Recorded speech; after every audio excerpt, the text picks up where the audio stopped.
flood control cases. The Department of Justice has filed and investigated several high-profile cases involving ghost projects and corruption in flood control infrastructure projects. These cases primarily involve officials and private contractors.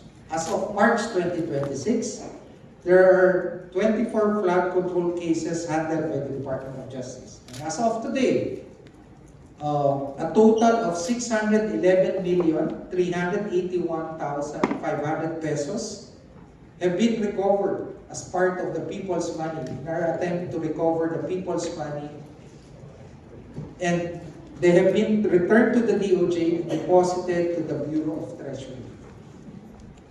Next slide.